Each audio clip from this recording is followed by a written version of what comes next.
একদিন হঠাৎ মক্কা নগরীতে প্রচণ্ড ঝড় বৃষ্টি শুরু হলো। ঝড় বৃষ্টির প্রবল দাপটের কারণে মক্কা নগরীর আবে জমজম কূপটি পানিতে পরিপূর্ণ হওয়ায় জমজম কূপ থেকে পানি ওঠা বন্ধ হয়ে গেল। তারপরে মক্কা নগরীতে প্রবল আকারে পানির সংকট দেখা দিল। কোথাও কোনো পানির চিহ্ন মাত্র নেই। মক্কার মানুষেরা পানির জন্য এদিক ওদিকে ছোটাছুটি করতে লাগলো, কিন্তু কোথাও পানির সন্ধান না পেয়ে একেবারে তারা দিশেহারা হয়ে পড়লেন। শিশু, যুবক, বৃদ্ধাবৃদ্ধ সবাই পানির জন্য অসুস্থ হয়ে পড়লেন। তৎকালীন সময়ে মক্কা নগরীর নেতা ছিল হযরত রাসূলুল্লাহ সাল্লাল্লাহু আলাইহি ওয়াসাল্লামের দাদা অর্থাৎ আব্দুল মুত্তালিব। পানির সংকটের জন্য দিশেহারা হয়ে তারা সবাই তাদের নেতা আব্দুল মুত্তালিবের কাছে উপস্থিত হলেন। আব্দুল মুত্তালিবের কাছে উপস্থিত হয়ে সবাই তাকে বললেন, আপনি আমাদের নেতা, আপনি যেভাবেই হোক আমাদের পানির ব্যবস্থা করুন। আপনি জমজম কূপ থেকে পানি উত্তোলন করার ব্যবস্থা করে দিন। আমাদের মনে হয় আপনি ছাড়া আর কেউই জমজম কূপ থেকে পানি উত্তোলন করার ব্যবস্থা করে দিতে পারবে না। উপস্থিত বললেন, আমরা যদি জমজম কূপ থেকে পানি না পাই তাহলে সবাই অসুস্থ হয়ে মারা যাব। এই কথা শুনে আব্দুল মুত্তালিব ভীষণ চিন্তিত হয়ে পড়লেন। তিনি মনে মনে ভাবতে লাগলেন কিভাবে জমজম কূপ থেকে পানি উত্তোলন করা যায় এবং কিভাবে পানি উত্তোলন করার ব্যবস্থা করা যায়। কিন্তু তিনি কোনো চিন্তা করেই কুল কিনারা পেল না, কোনো আলো দেখতে পেল না। তখন তিনি মহান আল্লাহ তাআলার দরবারে দুইখানা হাত উত্তোলন করে দোয়া করলেন এবং বিভিন্ন ধরনের মান্যত করলেন, কিন্তু কোনো দোয়া ও মান্যত আল্লাহর দরবারে কবুল হলো না। শেষ পর্যন্ত আব্দুল মুত্তালিব দিশেহারা হয়ে মহান আল্লাহ তাআলার দরবারে দোয়া করে বললেন, হে মহান রব্বুল আলামিন, আপনি জমজম কূপ থেকে পানি উত্তোলন করার ব্যবস্থা করে দিন। বিনিময়ে আমি আমার 10 সন্তানের মধ্য থেকে একটি সন্তানকে আমি আল্লাহর রাস্তায় কুরবানি করে দেব। আব্দুল মুত্তালিব যখন এই মান্যত করলেন তখন এই মান্যত কবুল হয়ে গেল। অর্থাৎ রাসূলুল্লাহ সাল্লাল্লাহু আলাইহি ওয়াসাল্লামের দাদা যখন এই মান্যতটি করলেন তখন আল্লাহ পাক রব্বুল আলামিন তার মান্যতকে কবুল করে নিলেন এবং তার সাথে সাথেই জমজম কূপ থেকে প্রচুর পরিমাণে পানি বের হতে লাগলো এবং জমজম কূপের পানি বের হতে দেখে মক্কাবাসীগণ অবাক হয়ে গেলেন এবং তারা আনন্দে আত্মহারা হয়ে পড়লেন। এরপর জমজম কূপের পানি বের হওয়ার পরে সবাই সুখে শান্তিতে বসবাস শুরু করলো। কিন্তু এই দিকে এই ঘটনার পরে রাসূলুল্লাহ সাল্লাল্লাহু আলাইহি ওয়াসাল্লামের দাদা আব্দুল মুত্তালিবের এই মান্যতের কথা মনে ছিল না। তিনি অবিরাম এই মান্যতের কথা ভুলেই গেলেন। একদিন হযরত মুহাম্মদ সাল্লাল্লাহু আলাইহি ওয়াসাল্লামের দাদা আব্দুল মুত্তালিব তার নিজের গৃহে ঘুমাচ্ছিলেন।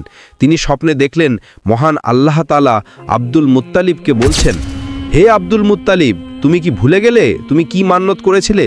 তুমি মান্যত করেছিলে যে জমজম কূপ থেকে পানি বের হলে তোমার 10 সন্তানের মধ্য থেকে একটি সন্তানকে তুমি আল্লাহর রাস্তায় কুরবানি করে দেবে। তুমি তোমার মান্যত পূরণ করো। তারপর এই স্বপ্ন দেখার পরে আব্দুল মুত্তালিব ঘুম থেকে জাগ্রত হলেন এবং উঠে বসে পড়লেন। তারপর তিনি চিন্তা করতে লাগলেন, সত্যিই তো আমি মান্যত করেছিলাম যে জমজম কূপ থেকে পানি বের হলে আমি আমার 10 সন্তানের মধ্য থেকে একটি সন্তানকে আমি আল্লাহর রাস্তায় জবাই করে দেব, কিন্তু আমি আমার মান্যতের কথা বেমালুম ভুলেই গিয়েছি। আব্দুল মুত্তালিব তার এই স্বপ্নের কথা কারো সাথে প্রকাশ করলেন না। পরের দিন যখন তিনি রাতের বেলা ঘুমাচ্ছিলেন আবারও স্বপ্নে দেখলেন মহান আল্লাহ পাক রাব্বুল আলামিন তাকে বলছেন, হে আব্দুল মুত্তালিব, তুমি কি ভুলে গেলে তুমি কি মান্যত করেছিলে? অতএব তুমি তোমার মান্যত পূরণ করো। এবারও তিনি এই স্বপ্নের কথা কারো সাথে প্রকাশ করলেন না। পরের দিন আবারও যখন তিনি ঘুমাচ্ছিলেন তখনও আল্লাহ পাক রাব্বুল আলামিন তাকে বললেন, হে আব্দুল মুত্তালিব, তোমার কি মনে নেই যে তুমি কি মান্যত করেছিলে? তুমি তোমার মান্যত পূরণ করো। তুমি তোমার 10 সন্তানের মধ্য থেকে একটি সন্তানকে আল্লাহর রাস্তায় জবাই করে দিতে হবে। তুমি যদি আমার মান্যত পূরণ না করো তাহলে 10 সন্তান মৃত্যুবরণ করবে এবং জমজম কূপ চিরদিনের জন্য পুনরায় বন্ধ হয়ে যাবে। এরপর আব্দুল মুত্তালিব এই স্বপ্ন দেখার পর ভয়ে কাঁপতে লাগলেন। রাসূলুল্লাহ সাল্লাল্লাহু আলাইহি ওয়াসাল্লামের দাদা আব্দুল মুত্তালিব চিন্তা করতে লাগলেন যে তিনি কি করবেন। কিছুই তার বুঝে আসছে না, কারণ তার 10 সন্তানের মধ্যে কাকে তিনি জবাই করবেন এটাই তিনি বুঝে উঠতে পারছেন না। পরের দিন সকালবেলা আব্দুল মুত্তালিব তাওরাত পণ্ডিতদেরকে ডাকলেন। তাওরাত পণ্ডিতেরা আব্দুল মুত্তালিবের কাছে আসলেন। যখন আব্দুল মুত্তালিব ভীষণ চিন্তিত এবং পেরেশানি অবস্থায় তাওরাত পণ্ডিতদেরকে বললেন, হে পণ্ডিতগণ, আমি মহান আল্লাহ পাক রাব্বুল আলামিনের দরবারে মান্যত করেছিলাম জমজম কূপ থেকে পুনরায় পানি বের হলে আমি আমার 10 সন্তানের মধ্যে একটি সন্তানকে আল্লাহর রাস্তায় কোরবানি করে দিব। আমার মান্যত মহান আল্লাহ পাক রাব্বুল আলামিন কবুল করে নিয়েছিলেন। জমজম কূপ থেকে আবারও পানি বের হয়েছিল, কিন্তু তারপর আমি আমার সেই মান্যতের কথা একেবারেই ভুলে গিয়েছিলাম। গত 3 দিন পর্যন্ত মহান আল্লাহ পাক রাব্বুল আলামিন আমাকে স্বপ্নে দেখিয়েছিলেন। মহান আল্লাহ তাআলা আমাকে বলছেন আমার মান্যত পূরণ করতে। তিনি 3 দিন পর্যন্ত আমাকে বলছেন, হে আব্দুল মুত্তালিব, তোমার কি মনে নেই যে তুমি কি মান্যত করেছিলে? তুমি তোমার মান্যত পূরণ করো। আমার 10 সন্তানের মধ্য হতে একটি সন্তানকে জবাই করে দিতে হবে। আমি যদি আমার মান্যত পূরণ না করি তাহলে 10 সন্তান মৃত্যুবরণ করবে এবং জমজম কূপ চিরদিনের জন্য পুনরায় বন্ধ হয়ে যাবে। আপনারা বলুন, এখন আমি কি করতে পারি? তখন পণ্ডিতগণ বললেন, হে আব্দুল মুত্তালিব, যেহেতু আপনি মান্যত করেছেন এবং মান্যত মহান আল্লাহ পাক রাব্বুল আলামিন পূরণ করে আপনাকে স্বপ্নে সেই মান্যত পূরণ করতে বলেছেন, তাহলে অবশ্যই আপনাকে আপনার 10 সন্তানের মধ্যে একজনকে আল্লাহর রাস্তায় জবাই করতে হবে। পণ্ডিতগণের কথা শুনে আব্দুল মুত্তালিব অত্যন্ত চিন্তিত এবং পেরেশানি হয়ে পড়লেন। তিনি কি করবেন কিছুই ভেবে পারছিলেন না। তার 10 সন্তানের মধ্যে কাকে তিনি জবাই করবেন তাই তিনি ভেবে পারছিলেন না, কারণ তার 10 সন্তানই তার কাছে প্রিয় ছিল। তারপর তিনি কোনো উপায় না পেয়ে পরের দিন তার সন্তানদেরকে ডাকলেন। আব্দুল মুত্তালিবের বড় সন্তান ছিলেন আব্বাস রাদিয়াল্লাহু তাআলা আনহু। আব্দুল মুত্তালিব প্রথমে তাকেই বললেন, হে আমার পুত্র, আমি মান্যত করেছিলাম যে জমজম কূপ থেকে পুনরায় পানি বের হলে আমি আমার 10 সন্তানের মধ্যে একটি সন্তানকে আল্লাহর রাস্তায় কোরবানি করে দিব। এখন আমি কি করব? এখন তুমি কি আমার সেই মান্যতটি পূরণ করবে? তখন আব্বাস রাদিয়াল্লাহু তাআলা আনহু বললেন, আব্বাজান, এ কেমন মান্যত? আমি আপনার এই মান্যত পূরণ করতে পারবো না। আপনি আপনার অন্য সন্তানকে এই মান্যত পূরণ করতে বলুন। রাসূলুল্লাহ সাল্লাল্লাহু আলাইহি ওয়াসাল্লামের দাদা অর্থাৎ আব্দুল মুত্তালিব তার দ্বিতীয় সন্তান আমির হামজাকে বললেন, হে পুত্র, তুমি আমার মান্যত পূরণ করো। তখন আমির হামজা বললেন, আব্বাজান, আপনি কেমন মান্যত করেছেন? আপনার মান্যতের জন্য আমি আমার জীবন দিতে পারবো না। আপনি আপনার অন্য সন্তানকে বলুন। এভাবেই আব্দুল মুত্তালিব একে একে সব কয়জন সন্তানদেরকে বললেন, কিন্তু কেউই এতে রাজি হলো না। বাকি ছিল তার একটি সন্তান, সেটি হলো তার সবচাইতে ছোট সন্তান, যার নাম হলো আব্দুল্লাহ। আব্দুল্লাহ ছিলেন রাসূলুল্লাহ সাল্লাল্লাহু আলাইহি ওয়াসাল্লামের পিতা এবং আব্দুল মুত্তালিবের সবচেয়ে প্রিয় সন্তান। আব্দুল মুত্তালিব আব্দুল্লাহকে অনেক স্নেহ এবং আদর যত্ন করতেন এবং তাকে অধিক পরিমাণে ভালোবাসতেন। যখন আব্দুল মুত্তালিবের কথায় তার 9 জন ছেলে রাজি হলো না, তখন মুত্তালিব অত্যন্ত চিন্তিত হয়ে পড়লেন। তারপর আব্দুল্লাহ তার পিতার চিন্তিত মুখমণ্ডল দেখে বললেন, আব্বাজান, আপনার কি হয়েছে? আমি তো কিছুই বুঝতে পারছি না। আপনি কি নিয়ে এত চিন্তা করছেন?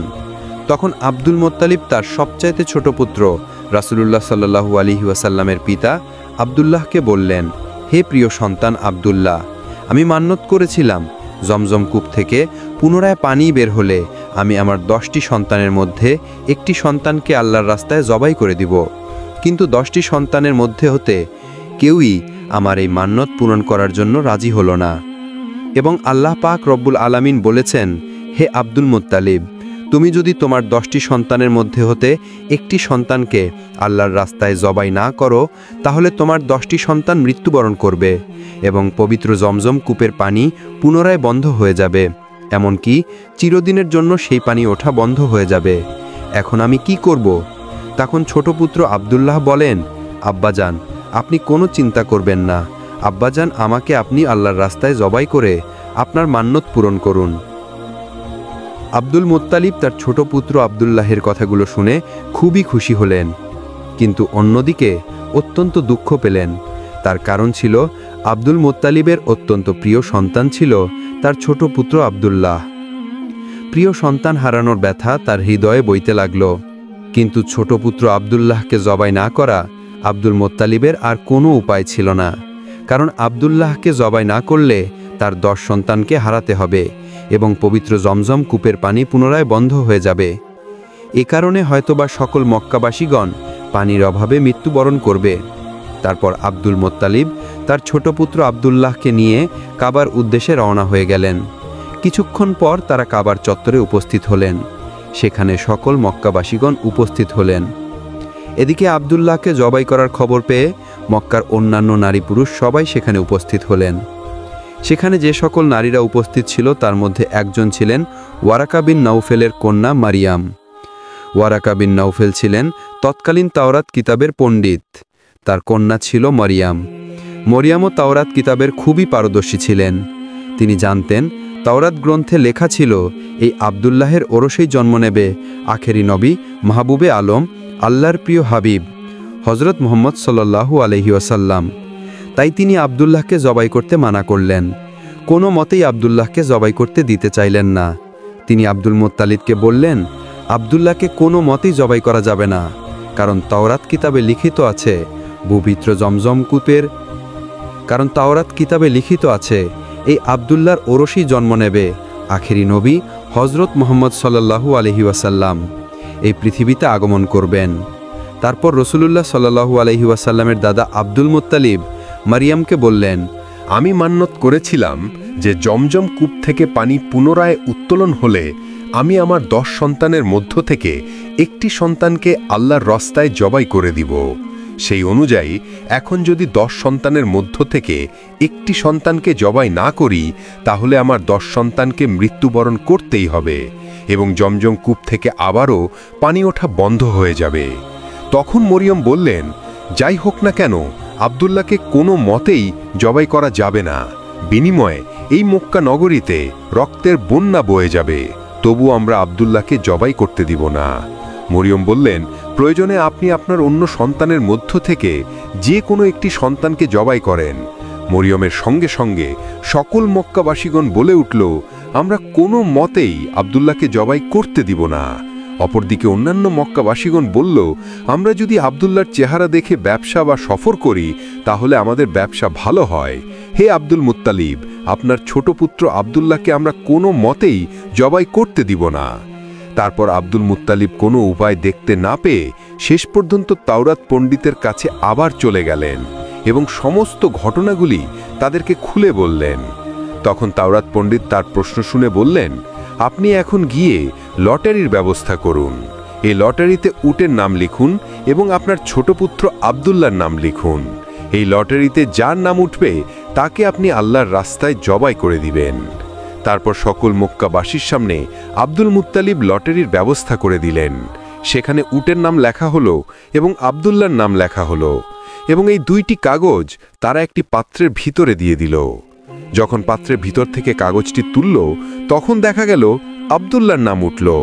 এদিকে মক্কাবাসী কোনো মতেই আব্দুল্লাহকে জবাই করতে দিবে না। আবারও লটারির ব্যবস্থা করা হলো এবং কাগজ তুলে দেখা আবারও আব্দুল্লাহর নাম উঠল। এভাবেই লটারি করতে করতে 99 বার এই পাত্র থেকে লটারির মাধ্যমে কাগজটি তোলা হলো, কিন্তু প্রতিবার ওই আব্দুল্লাহর নামই উঠল। তারপর আব্দুল মুত্তালিব বললেন, আর কোনো উপায় নেই, এবার আমার প্রিয় আব্দুল্লাহকে জবাই করতেই হবে। যেহেতু আমি মান্যত করেছিলাম তাই আমাকে মান্যত পূরণ করতেই হবে এবং মান্যত পূরণ করার জন্য আমাকে শেষ পর্যন্ত আমার প্রিয় পুত্র আব্দুল্লাহকে জবাই করতেই হবে। আব্দুল মুত্তালিবের এই কথা শুনে তারপর তাওরাত পণ্ডিতের কন্যা মরিয়ম বললেন, না, আব্দুল্লাহকে জবাই করা যাবে না। আপনি আবারও নতুন করে লটারির ব্যবস্থা করুন। যতক্ষণ পর্যন্ত উটের নাম না ওঠে ততক্ষণ পর্যন্ত আপনি লটারি চালিয়ে যাবেন। আবারও লটারির ব্যবস্থা করা হলো। একদম শেষ পর্যায়ে অর্থাৎ 100 বারের পর ওই লটারিতে উটের নাম উঠল। এবার সকল মক্কাবাসীগণ আনন্দে আত্মহারা হয়ে উঠল। অন্যান্য সকলে খুশি হলো, কারণ তাদের প্রিয় আব্দুল্লাহকে আর জবাই করতে হবে না। এই ভেবে সবাই খুশিতে আত্মহারা হয়ে উঠল। তারপর আব্দুল মুত্তালিব অত্যন্ত খুশি হয়ে 100টি উট আল্লাহর রাস্তায় জবাই করে দিলেন। এদিকে আব্দুল্লাহ ধীরে ধীরে বড় হতে লাগল। যখন তিনি বিবাহের উপযুক্ত হল তখন বহু জায়গা থেকে আব্দুল্লাহর জন্য বিবাহের সম্বন্ধ আসতে লাগল, কারণ তৎকালীন সময়ে আব্দুল্লাহ ছিলেন সবচেয়ে সুন্দর পুরুষ আব্দুল্লাহকে দেখে যে কারো ভালো লেগে যেত। আব্দুল্লাহকে পাওয়ার জন্য মক্কার রমণীরা অধীর হয়ে থাকত। মক্কার রমণীরা মান্যত করত আব্দুল্লাহকে স্বামী হিসাবে পাওয়ার জন্য, কারণ আব্দুল্লাহ ছিলেন অত্যন্ত সুন্দর, ভদ্র ও সচ্চরিত্রবান পুরুষ। প্রতিদিন আব্দুল্লাহর জন্য অনেক বিবাহের প্রস্তাব আসত, কিন্তু কোনোটাতে রাজি হতো না, কারণ আব্দুল মুত্তালিব তার বন্ধু ওয়াব ইবনে আব্দুল মান্নার কাছে ওয়াদা করেছিলেন তার কন্যার সাথে আব্দুল্লাহর বিবাহ দিবেন। ওয়াবের কন্যার নাম ছিল আমেনা। তারা মদিনায় বসবাস করতেন। তারপর কিছুদিন পরে আব্দুল মুত্তালিব তার ছোট পুত্র আব্দুল্লাহকে নিয়ে মদিনার উদ্দেশ্যে রওনা হয়ে গেলেন। উদ্দেশ্য ছিল আব্দুল্লাহর সাথে আমিনের বিবাহ দেওয়া। আব্দুল্লাহ এবং আব্দুল মুত্তালিব যখন মদিনার উদ্দেশ্যে রওনা হয়ে গেলেন, তারা দেখল পথের ধারে দাঁড়িয়ে আছে তাওরাত কিতাবের পণ্ডিত ওরাকা বিন নওফেলের কন্যা মরিয়ম। তিনি আব্দুল্লাহকে দেখে তার কাছে আসলেন এবং মরিয়ম বললেন, ওহে আব্দুল্লাহ, কিছু বছর পূর্বে তোমার পিতার মান্যত পূরণ করার জন্য তোমারের পরিবর্তে যে 100টি উট কুরবানি দিয়েছিলেন, আজ আমি শপথ করে বলছি সেই 100টি উট তোমার পক্ষ থেকে আমি তোমার পিতাকে দিয়ে দিব। কিন্তু আমার একটা প্রস্তাব রয়েছে, তার বিনিময়ে তুমি আমাকে বিবাহ করো। কিন্তু আব্দুল্লাহ সচ্চরিত্রবান ও ভদ্র এবং লাজুক হওয়ায় মরিয়মের এই প্রস্তাবে কোনো উত্তর দিল না। আব্দুল্লাহ শুধু বললেন, আমি আমার পিতার সঙ্গে আছি। পিতাকে ছেড়ে অন্যত্র যাওয়া কিংবা পিতার কথার অবাধ্য হওয়া আমার পক্ষে কখনোই সম্ভব নয়। এই কথা বলে আব্দুল্লাহ তার পিতার সঙ্গে মদিনার উদ্দেশ্যে আবার রওনা হলেন। দীর্ঘ পথ অতিক্রম করার পরে মদিনায় ওয়াব বিন আব্দুল মান্নানের বাড়িতে পৌঁছে গেলেন। তৎকালীন সময়ে ওয়াব বিন আব্দুল মান্না মদিনার সম্মানীয় বংশের ছিলেন এবং তার মর্যাদা ছিল ভালো। তিনি তার গোত্রের সর্দারও ছিলেন। তারপর আলাপ আলোচনার মধ্য দিয়ে তার কন্যা আমিনার সঙ্গে আব্দুল মুত্তালিবের পুত্র আব্দুল্লাহর বিবাহ হয়ে যায়। এদিকে আমিনা ছিল তার সম্প্রদায়ের মহিলাদের নেত্রী। অনেক ঐতিহাসিক লিখেছেন, আব্দুল্লাহ বিবাহের পর তার শ্বশুরবাড়িতে 3 দিন পর্যন্ত অবস্থান করে। তারপর আব্দুল্লাহ আমিনাকে বিবাহ করে নিজ গৃহে নিয়ে আসেন। তারপর আখিরি নবী হজরত মুহাম্মদ সাল্লাল্লাহু আলাইহি ওয়াসাল্লাম মা আমিনার গর্ভে আসে। আব্দুল্লাহর বিবাহের অনেক দিন পরে তিনি কোথাও যাচ্ছিলেন, তখন দেখল তাওরাত কিতাবের পণ্ডিত ওরাকা বিন নওফেলের কন্যা মরিয়ম সেখানে দাঁড়িয়েছিলেন। মরিয়ম জানত না ইতিমধ্যেই আব্দুল্লাহর বিবাহ হয়ে গেছে। আব্দুল্লাহকে দেখে মরিয়ম তার কাছে আসলেন এবং আব্দুল্লাহর চেহারার দিকে তাকিয়ে তিনি আর কিছু না বলে মরিয়ম আবার তার গৃহের দিকে ফিরে গেলেন। এই ঘটনা দেখে আব্দুল্লাহ কিছুটা অবাক হয়ে মরিয়মকে জিজ্ঞেস করলেন, হে মরিয়ম, সেদিন তুমি আমাকে বিবাহের জন্য প্রস্তাব দিয়েছিলে, কিন্তু আমাকে দেখে আজ কিছু না বলে কেন এরকম ভাবে চলে যাচ্ছ? এর কারণ কি আমি জানতে পারি? তখন মরিয়ম বললেন, তুমি বিয়ে করছো, ইতিমধ্যেই তুমি অন্য এক নারীর স্বামী। তোমার চেহারা পরিবর্তন ঘটেছে, এটা আমি স্পষ্ট দেখতে পেয়েছি। আমি সেদিন তোমাকে বিয়ের প্রস্তাব দিয়েছিলাম, তার কারণ হলো তোমার লালাটে এক উজ্জ্বল নূর ছিল। সেই নূরের জ্যোতি যেমন তেমন ছিল না। এর আগে কখনোই কোনো পুরুষের লালাটে এমন দেখিনি, কিন্তু আজ তোমার লালাটে সেই নূর দেখতে পাচ্ছি না। এর কারণ হচ্ছে এখন এটার অধিকারিণী হলো তোমার সৌভাগ্য স্ত্রী। সুতরাং এখন আমার আর তোমার কোনো প্রয়োজন নেই। এভাবেই কোনো কথা না বলেই আমি চলে যাচ্ছিলাম। এই কথা বলা শেষ হলে মরিয়ম সেখান থেকে চলে গেল। অতঃপর আব্দুল্লাহ বাড়ি ফিরল। তারপর থেকে আব্দুল্লাহ ও আমিনা সুখে শান্তিতে সংসার করতে লাগল। কিছুদিন পরে আব্দুল মুত্তালিব আব্দুল্লাহকে খেজুর আনার জন্য সুদূর মদিনায় পাঠায়। খেজুর নিয়ে আসার সময় আব্দুল্লাহ কুরাইশদের একটি বাণিজ্য কাফেলার সঙ্গে সফর করেছিলেন, কিন্তু পথেই হঠাৎ অসুস্থ হয়ে পড়লেন, যার ফলে আব্দুল্লাহ মদিনায় অবতরণ করেন এবং সেখানেই তিনি ইন্তেকাল করেন। ইন্না লিল্লাহি ওয়া ইন্না ইলাইহি রাজিউন। আব্দুল্লাহ যখন ইন্তেকাল করেন, প্রিয় নবী হযরত মুহাম্মদ সাল্লাল্লাহু আলাইহি ওয়াসাল্লাম তখন আমিনার গর্ভে ছিলেন। বিশ্বজাহানের সর্দার, সর্বশেষ ও সর্বশ্রেষ্ঠ নবী হযরত মুহাম্মদ মুস্তাফা সাল্লাল্লাহু আলাইহি ওয়াসাল্লাম 570 খ্রিস্টাব্দে রবিউল আউয়াল মাসে জন্মগ্রহণ করেন। রাসূলুল্লাহ সাল্লাল্লাহু আলাইহি ওয়াসাল্লামের জন্মের সময় পৃথিবীতে এমন কিছু অলৌকিক ঘটনা ঘটেছিল যা সবাইকে অবাক করে শ্রেষ্ঠ নবীর আগমনকে মানুষের সামনে স্পষ্ট করে। বিশ্বনবী সাল্লাল্লাহু আলাইহি ওয়াসাল্লামের জন্মের কিছুদিন আগে আব্রাহার হস্তি বাহিনীর বিন্যাস ঘটে। আসহাবে ফিল অর্থাৎ আব্রাহার হস্তি বাহিনী খানায় কাবার উপর আক্রমণ করেছিল এবং আল্লাহ তাআলা তাদেরকে আবাবিল নামক কিছু ক্ষুদ্র পাখি দ্বারা ধ্বংস করেছিল। এই ঘটনাটি বিশ্বনবী সাল্লাল্লাহু আলাইহি ওয়াসাল্লামের জন্মের বড় বরকতের পটভূমি ছিল বলে সিরাতের কিতাবগুলোতে উল্লেখ রয়েছে। হযরত উসমান ইবনে আব্দুল্লাহ আস রাদিয়াল্লাহু তাআলা আনহুর মা হযরত ফাতেমা বিনতে আব্দুল্লাহ রাদিয়াল্লাহু তাআলা আনহু বলেন, রাসূলুল্লাহ সাল্লাল্লাহু আলাইহি ওয়াসাল্লামের জন্মের মুহূর্তে আমি মা আমিনার কাছে ছিলাম। আমি দেখলাম বিবি আমিনার ঘরটি আলোয় আলোকিত হয়ে গেল এবং আকাশের সব তারকা নিচের দিকে ঝুঁকে পড়ল। আমার মনে হতে লাগলো তারকাগুলো যেন আমার উপর এসে পড়ছে। বিশ্বনবীর জন্মক্ষণে এই দিকে পৃথিবীর মূর্তিশালায় নবুয়াতের সূর্যোদয়, অপরদিকে পরশ্ব সম্রাট কিসরার রাজপ্রাসাদে ভূমিকম্পের সৃষ্টি হয়। এই ভূমিকম্পের দরুন রাজপ্রাসাদের 14টি গম্বুজ ভেঙে গড়িয়ে যায়। পারস্যের এক অগ্নিকুণ্ড, যা 100 বছরব্যাপী বিরতিহীনভাবে জ্বলছিল, তা সেই শুভ মুহূর্তে হঠাৎ নিভে যায়। ছাওয়া নামক এক নদীতে যথারীতি পানি প্রবাহিত হচ্ছিল। বিশ্বনবী সাল্লাল্লাহু আলাইহি ওয়াসাল্লামের আগমনের মুহূর্তে হঠাৎ তার অর্ধেক জলরাশি শুকিয়ে যায়। এটা ছিল অগ্নিপূজা সহ সব ভ্রান্তির অবসানের ইঙ্গিত। সহিহ হাদিসে বর্ণিত, জন্মের সময় বিশ্বনবীর মায়ের পেট থেকে এমন একটি নূরের বিস্তৃত ঘটেছিল, যার আলোকে পূর্ব থেকে পশ্চিম দিগন্ত পর্যন্ত সব কিছুই আলোকিত হয়ে গিয়েছিল। কোনো কোনো বর্ণনায় পাওয়া যায়, বিশ্বনবী সাল্লাল্লাহু আলাইহি ওয়াসাল্লাম যখন ভূমিতে আবির্ভূত হলেন, তখন উভয় হাতের উপর ভর দিয়েছিলেন। তারপরে এক মুষ্টি মাটি দিয়ে আকাশের দিকে দৃষ্টিপাত করলেন। হযরত ইবনে সুফিয়ান বর্ণনা করেন, হযরত আয়েশা রাদিয়াল্লাহু তাআলা আনহা বললেন, বিশ্বনবী সাল্লাল্লাহু আলাইহি ওয়াসাল্লামের জন্মগ্রহণের সময় এক ইহুদি ব্যবসার উদ্দেশ্যে মক্কা নগরীতে বসবাস করত। যে রাতে বিশ্বনবী সাল্লাল্লাহু আলাইহি ওয়াসাল্লাম পৃথিবীতে আগমন করে, সেই রাতের পরবর্তীকালে সে কুরাইশদের কাছে জিজ্ঞেস করল, গত রাতে এই এলাকাতে কোনো শিশুর জন্ম হয়েছে কি? উপস্থিত কুরাইশদের লোকেরা বলল, এ বিষয়ে আমরা কিছুই জানি না। লোকটি বলল, তোমরা এই বিষয়টির অনুসন্ধান করো, কেননা এই রাতে বর্তমান উম্মতের নবী ভূমিষ্ঠ হয়েছে। তাদের মধ্যবর্তী স্থানে একটি বিশেষ নিদর্শন অর্থাৎ মোহরে নবুয়ত রয়েছে। জন্মের পর শিশুটির মুখে জিন আঙ্গুল পুরে রাখার ধরন, শিশুটি 2 দিন ধরে কারো দুধ পান করবে না। কুরাইশদের লোকেরা সন্ধান করে জানতে পারল যে আব্দুল্লাহর এক পুত্র সন্তান ভূমিষ্ঠ হয়েছে। ইহুদিকে এ সংবাদ জানানো হলে সেও শিশুটিকে দেখার জন্য আগ্রহ জানালো এবং সে বলল, চলো আমিও শিশুটিকে দেখব। ইহুদি লোকটি যখন শিশুটিকে দেখল এবং তার 2 কাঁধের মাঝে মোহরে নবুয়তের নিদর্শন দেখতে পেল, তখন সে চিৎকার করে বেহুশ হয়ে গেল। হুশ ফিরে আসার পর লোকটি বলল, নবুয়তের বনি ইসরায়েল আজ থেকে শেষ হয়ে গেল।